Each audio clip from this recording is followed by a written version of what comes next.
Hi there. Hello, how are you? All right. I'm going to go on mute because we're in the car. Okay, I'm being mute too. All right. Don't drive too far away.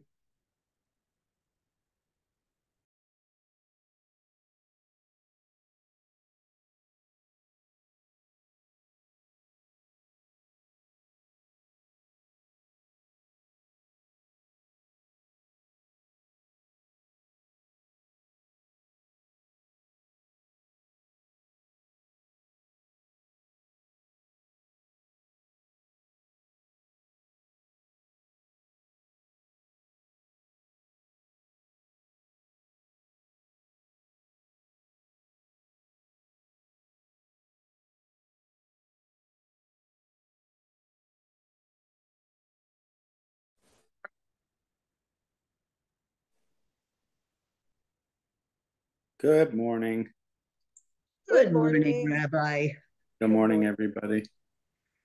everybody. Jacob, we're meeting tonight. I don't think I had you. I don't have you on my email list when I send out those the emails about the classes. I hope you didn't go last week for the class because we didn't have class last week. Okay. Hey, Liz. Hey, Lois.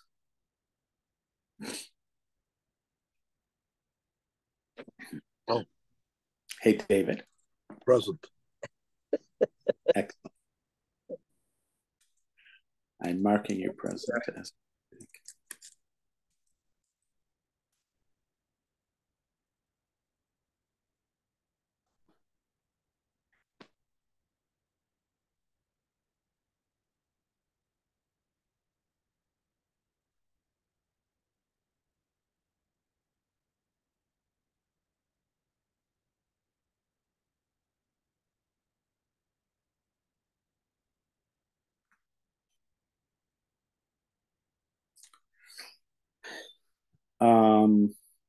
Okay, so last time we read this thing about um, interest from idolaters. Um, the Rambam says he commanded us to demand interest from idolaters. Obviously, this is only if you were actually making a loan to them. You don't have to go out of your way to make a loan in order to charge interest, but this is talking about where you already are lending them money, so you must take interest, according to the Rambam. And again, his reasoning is because you're not allowed to do a favor for an idolater. So if you don't take interest, it amounts to a favor. And that's why you have to take interest from them. Rabbi, Yeah. I'm unclear as to whether the Rambam is saying that if I if I loan money to a guy, so I have to charge interest, or is he saying that I have to actively go about seeking to loan money to Gentiles? Right. And That's what I'm saying. That's what I'm saying. It's not I'm, interpreted to mean that. It's only if you lend them, then you have to take interest because the reasoning is you're not allowed well, to I do understand a that. favor for them. Okay. So that's it. You don't have to go out of your way to lend them. Uh, And there have been many times when the Rambam said this that he includes in the 613 mitzvahs, he includes mitzvahs that are circumstantial. In other words, they are, for instance, there's a mitzvah to divorce a woman with a get. There's not a mitzvah to actually, you don't have to I go out of your way understand. to Yeah, divorce them. in that case, I can understand it. But we always talk about like the mother bird and things like other sorts of things. But are there any maforshim that hold that it is a mitzvah in order to you're sort of oppressing the nations by doing that if you go out and seek them. Again, his rationale No, I know is his rationale, but what about others? are there others that take that view? They have to go out of your way to lend Yeah. them. Yeah. I've, I don't think so, but I Okay. don't know. Sure, I don't think anybody thinks that. Okay. But in fact, he Absolutely. goes out of his way in the commentary here. He goes out of his way to say that the Ravid and the Ramban say that this shouldn't even be called a positive mitzvah.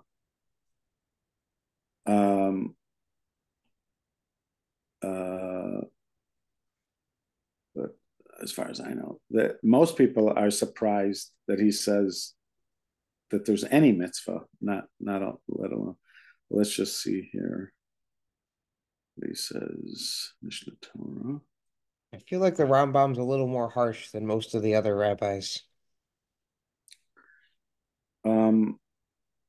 Again, there is this. There's a we saw this mitzvah mentioned when we were reading that article by Gil's student about Amalek.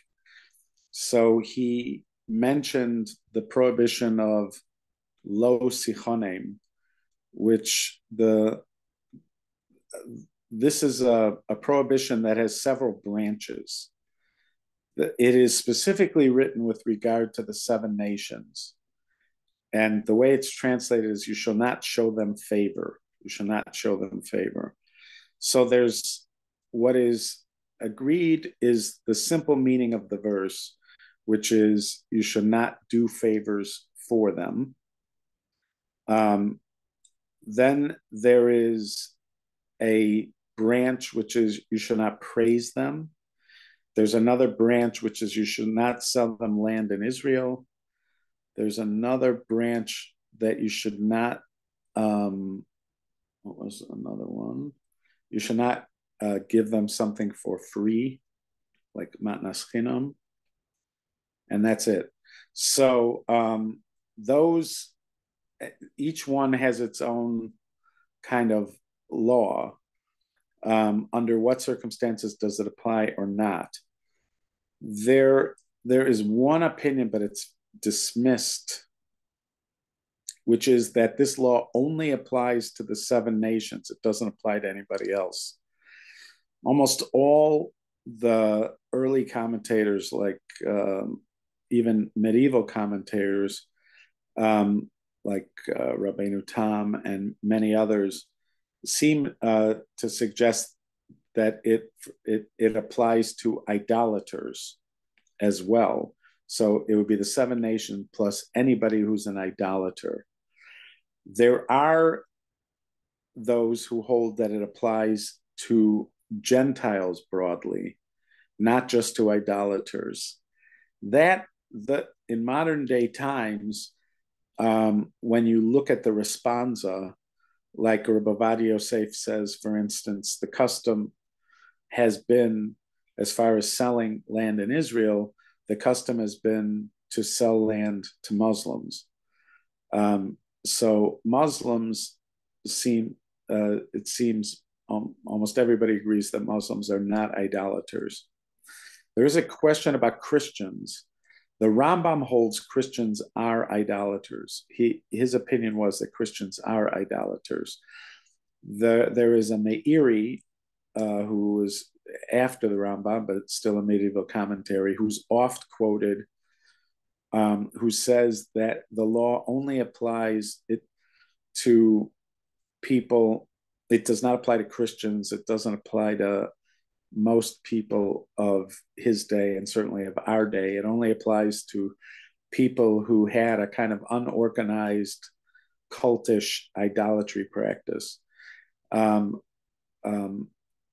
in Hollywood or something? What? Like the people in Hollywood or something? Doesn't specifically mention Hollywood, no.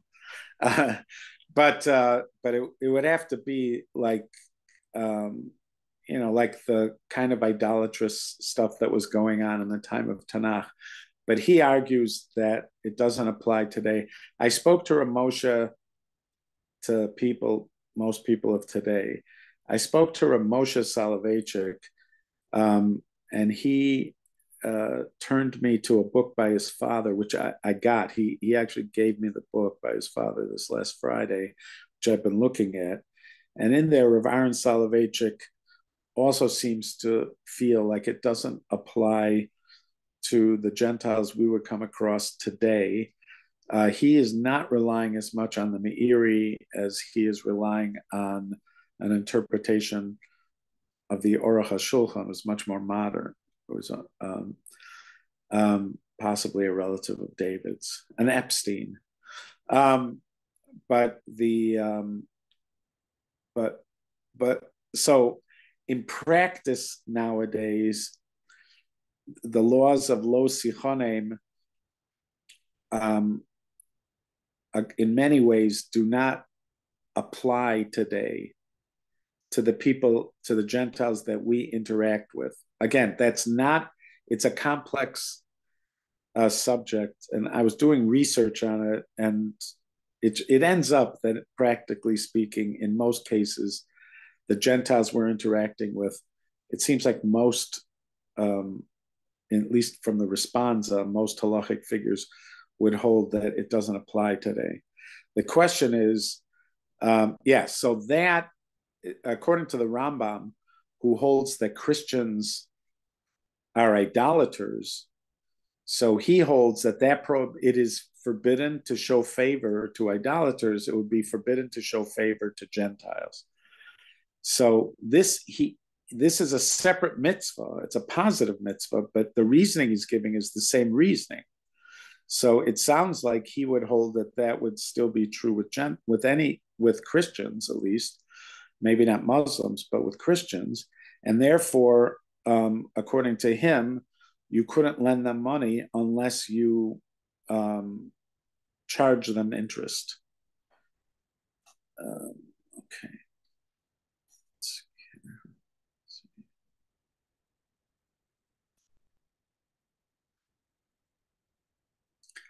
One may lend money to and borrow money from a Gentile and a resident alien at interest, as implied by Deuteronomy, do not offer interest to your brother. We may infer offering and taking interest from your brother is prohibited. From people at large, by contrast, it is permitted. It is a positive mitzvah to lend money to a Gentile at interest. You may offer interest to a Gentile. The oral tradition teaches that this is a positive commandment. This is scriptural law. Our sages, however, forbade a Jew from lending money to a Gentile at a fixed rate of interest beyond what is necessary for him to earn his livelihood. They enacted this decree lest the lender learn from the Gentile's deeds as a result of the large extent of his contract with him. Therefore, even according to the sages, it is permitted to borrow money from a Gentile at interest, for the Jew will flee from him and will not frequent his company. Torah scholars will not learn from a Gentile's conduct. Hence, it's permitted for them to lend money to a Gentile at interest, even to make a profit. Any transactions in the category of the shade of interest that involve Gentiles are permitted for anyone. So he seems to be saying that you are not allowed to engage in a long-term relationship with a Gentile where you are lending him money, because that was a rabbinic decree. They enacted this decree lest the lender learn from the Gentile's deeds as a result of the large extent of his contact with him. So this, again, is the Rambam's explanation of lo sichonim, that the reason that we're not supposed to be doing favors for them is because if we develop a close relationship with Gentiles, we're eventually going to learn from their ways. Now, again, according to the Rambam, the choice here is to translate it as Gentile. The actual word that he's using is idolater, and it may be that he holds that it only applies to idolaters, not to Gentiles in general. So this choice of translation needs care. This may only apply to idolaters, but again, he holds Christians are idolaters, but let's say a Muslim, he may not hold that this is true with a Muslim. Again, the rules for lending with interest may not be the same as lo sichonem. I did my research on lo sichonem. These rules may not be the same, even though he's using the same language as he was before. And also, I would like to see how he characterizes it.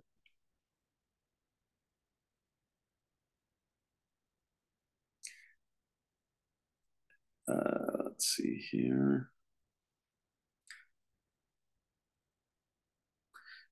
Yeah, so in the Hebrew and the Rambam in his codes wrote it in Hebrew. The Rambam in the Sefer Mitzvot that we're reading, he wrote it in Arabic and was translated to Hebrew. So the Hebrew translation is not necessarily his work, but here the Hebrew writing is his work. And when he talks about the mitzvah in Hebrew, it says it is a mitzvah to take interest from a Gentile. It does the translation that they had here, which is it is a positive mitzvah to lend money to a Gentile at interest, could be misleading. But in the Hebrew, he doesn't say that. He just says it is a positive mitzvah to collect interest from a Gentile. So, so that matters. That translation matters a lot. That's on this issue.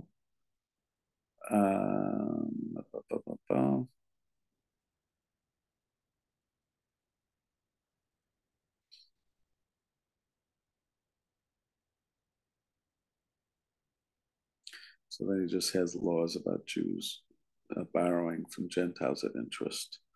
Okay. I'm just gonna, I'll do a quick search. I feel like we did this together at some point. This came up, this issue, but maybe it wasn't this class. I don't know.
All right, so this is from,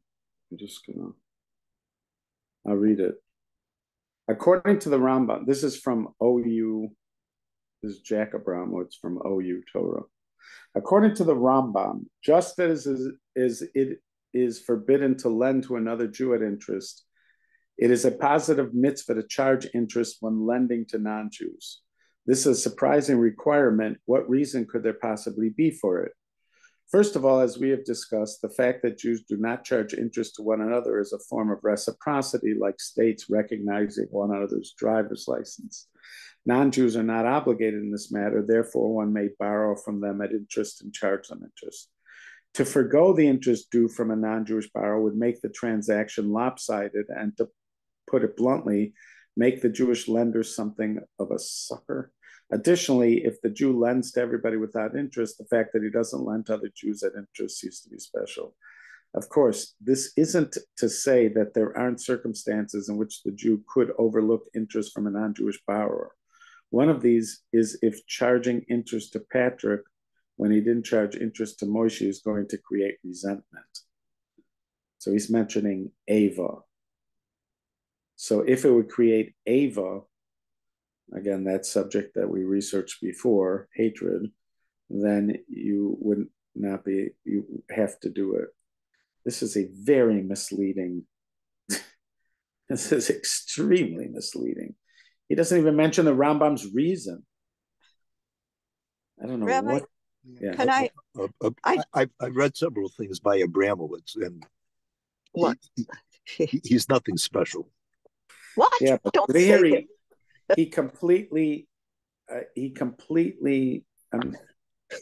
don't know him personally, but he completely leaves out the Rambam's explanation. Yeah. He writes. Ramban does not count this among the 613 mitzvahs. He sees the statement merely in contradistinction to the prohibition against charging interest to other Jews. These you shall lend interest to as opposed to Jews. Now, again, that seems technical. It's not that he disagrees with the end result. He just doesn't think this should be counted amongst the 613 mitzvahs. Yeah. What were you going to say, Lois? Yeah. Two things. First of all, now that we've waited so long, to connect this to sakana would be, to not doing a favor. Even if you're charging interest, you can be that's doing a favor, because the Gentile could take the money and make money from that, and then pay you back. So you still might be doing them a favor. But okay, right? But they say usually, like when they talk about doing a favor, they usually, in order to codify it, they usually, what they mean is typically doing something for free. If there's a transaction, okay. So then that's why. But you're right. I mean, it could be that. And the other thing is the reasoning of you don't want to spend too much time with them or learn from them. Isn't that the opposite of what we're supposed to be doing in the world? We're supposed to be teaching them. They're supposed to be learning from our ways. So how do we do that if we aren't? Right. So it seems like if you asked most people, they would say that we're supposed to be a model, but we're not supposed to be friends. We're not supposed. If you look at the concern about being friends with Gentiles is that my children will marry their children. So that is such a overarching concern. Not only is it reflected in the Torah, according to these explanations of the verses, not only is it reflected in the Torah, but it is just expanded to a great deal in rabbinic literature. You have all sorts of what could be called anti-assimilation law.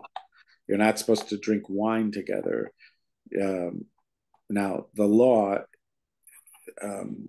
there's loopholes in that law, but that was the rabbinic law. Even if it's kosher wine, you're not supposed to drink the wine that was handled by a Gentile. And they had all sorts of it. Bread was included in it. Food that is cooked by Gentiles is included in it. These are all what we call anti-assimilation law. There's even a funny, and of course we have found ways to get around almost all these, but the one of the funny ones that I think is funny is it has to do with Eruv. There's a rule that if Gentiles live within the area that is covered by the Eruv, you have to rent their house from them.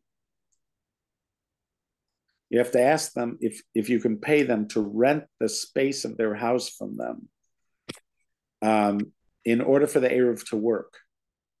And every Eruv has this. You don't necessarily go to each individual Gentile, but you go to the authorities like the mayor or another authority that has some kind of rights that would allow them to enter these people's property, or probably, from eminent domain to take the people's property, something like that.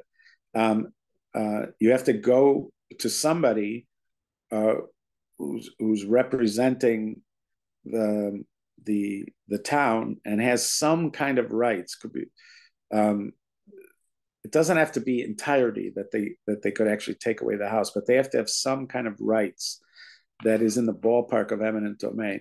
So, like, in order to rent the property from them.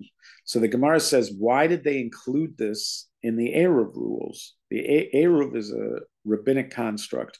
Why did they include this law? Because they didn't want Jews living in areas where there were Gentiles. And they figured Gentiles are not going to sell their property to the Jews or rent their property to the Jews. So it'll end up that you can't have an Eruv. And since you can't have an Eruv, you'll decide that you can't live in an area where there are Gentiles. And the funny thing is, it's so matter of fact that the Gentiles allow for this. I've even done it. In other words, they don't get spooked by it. The Gemara assumed they'll get spooked by it, but they don't get spooked by it. In fact, like, I've done it at hotels and motels, because if you're staying in a hotel and a motel, the common areas, even areas that are roofed, the common areas might require an Eruv. Even an apartment building could technically require an Eruv. There's details involved, but it's possible.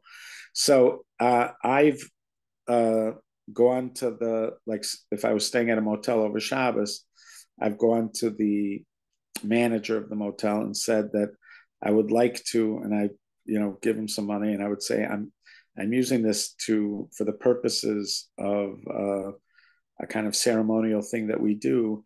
I'm ceremonially purchasing, sort of renting the whole place from you for this dollar. And they just nod and go, okay. And they do it, which is sort of funny because the Gemara assumed, and the rabbis who made this legislation, I'm not laughing at them. I'm laughing at the situation that it is so not a problem to do it nowadays. It's just an ironic thing, but they are also, you see that they didn't want Jews living with Gentiles. And certainly in the land of Israel, they didn't want Gentiles. They were okay with Gentiles who adopted the 7 Noahide laws and agreed to live under the Jewish leadership, but certainly what we would call idolaters. The Torah didn't want them to be in the land of Israel. That's why we're supposed to get rid of all of them, because when you're living around them, eventually you can get corrupted by them. That was the assumption. So we are supposed to lead, but it's more about leading by example. And if you ask, how will the Gentiles know what we're doing? I think ever since the camera has been invented, it's been clear that what the Jews are doing is of interest to other people, usually so that they can show how evil we are. But we seem to the attention, and our morals seem to get the attention of others, however they twist them. Well, we just got to do the best we can, and not really just be good 100%. people. 100%. Okay. So, I mean, if you find anything about anybody else, David, I'm definitely interested. But the Rambam is already considered such a surprise to so many. It seems to me that if there were others out there that had an even more extreme position than the Rambam, they'd be brought up. But it will not be the first time I'm surprised about that. Okay. All right. So when you lend money to a Jew, you're allowed to take collateral. So there is a positive mitzvah That is, that he commanded us to return the surety, he's calling it surety, I'll use the word collateral, to its Jewish owner at the time that he has a need for it. If the surety is from that which he needs during the day, such as tools of his craft or his activity, so you have to return it to him during the day, and he holds it as surety at night. And if it's from something he needs at night, like a pillow or a blanket, he returns to him at night and holds it surety during the day. The language of the Mechilta, which is again halachic midrash, is before the sun goes down, you shall return it to him. This refers to a day garment that you can return the entire day. From where do you know about a night garment that it can be returned the entire night? Hence, we learn to say, you shall surely return the pledge to him when the sun goes down. From here, the sages say a day garment that is taken as pledge is returned during the whole day. The night garment is returned during the whole night. It's already been explained in the Gemara, in Makos, that he may be exalted, saying, you must not enter his house to seize his pledge, which is sort of interesting when we talk about the right to privacy or whatever, the right to refuse entry to your house that is enshrined in the Bill of Rights. That seems to have a biblical, some kind of biblical reference. That people are not allowed to enter your house without your permission, and even this guy, who's has a right to the collateral, he's being told you have to like stand outside. You can't go into the house itself. So it'd be interesting. I'm sure there's somebody who has studied this, comparing and contrasting it to that right that U.S. citizens have, not to have somebody enter their house without a warrant or some kind of just cause.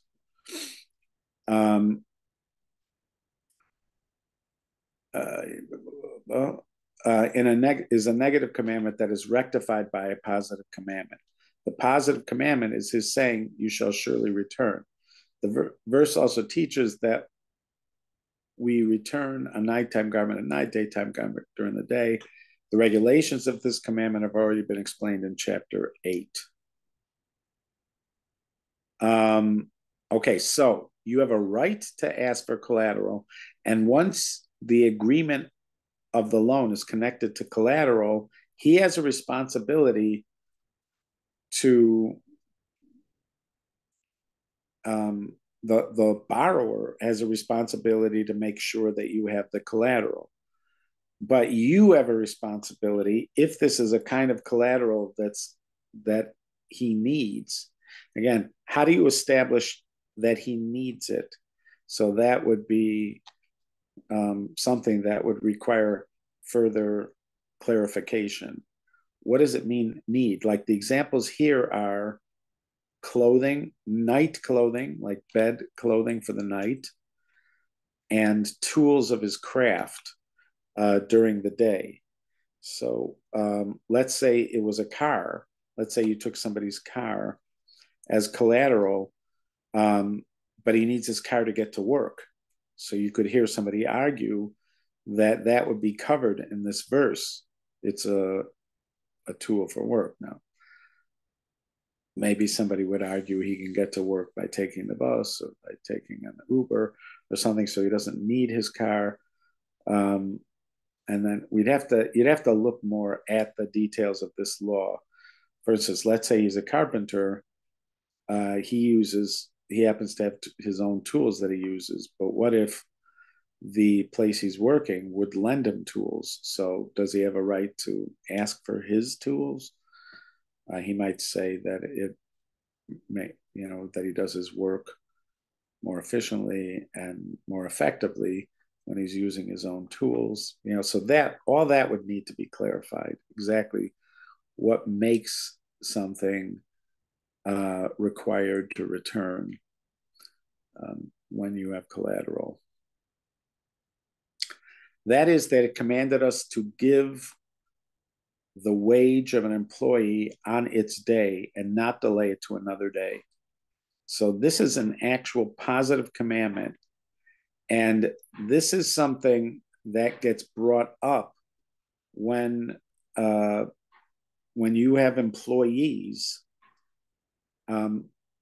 It is a positive commandment to pay them on time, which would mean that in theory, you'd be violating a positive commandment if you pay an employee late.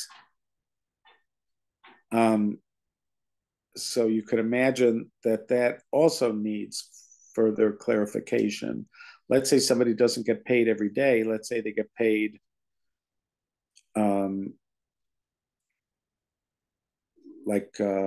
every 2 weeks or once a month. There are some people that have a built-in system that you get paid, like the Chicago Community College had this system. You get paid for the previous month, but you get paid 2 weeks later. So obviously they vetted that halachically, but you could see that this issue would come up. What gives you a right to pay 2 weeks later? It's some kind of accounting thing, but the right to pay for, let's say you're paying for last month, what gives you the right to pay 2 weeks later? So you'd have to have, obviously it was vetted halachically, and there is an explanation for how you can do it. This also applies to if people did work for you. There are certain kinds of businesses where it's just considered the norm not to pay right after something was done for you. So like they'll say, bill me, and then they could pay you 1 month later, 2 months later, sometimes 3 months later. The government, the United States government, if you're getting paid from a government agency, let's say Medicare and Medicaid, when they're paying doctors or hospitals or things like that.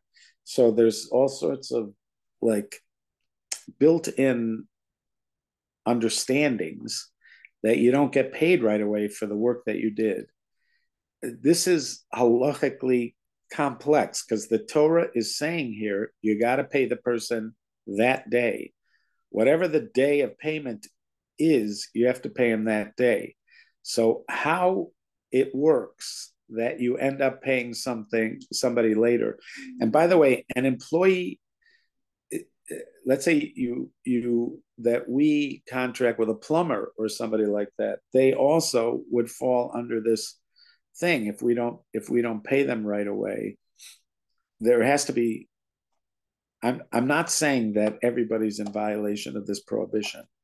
I'm saying not everybody understands that this prohibition applies to them, and there may be ways of working it out so you're still considered in compliance with this mitzvah, but this is an important mitzvah, and it comes up in our interactions with other people, even though we don't think of ourselves as a company always, but we are interacting with people and they are our employees, maybe for the hour, maybe for the day. And this positive commandment applies.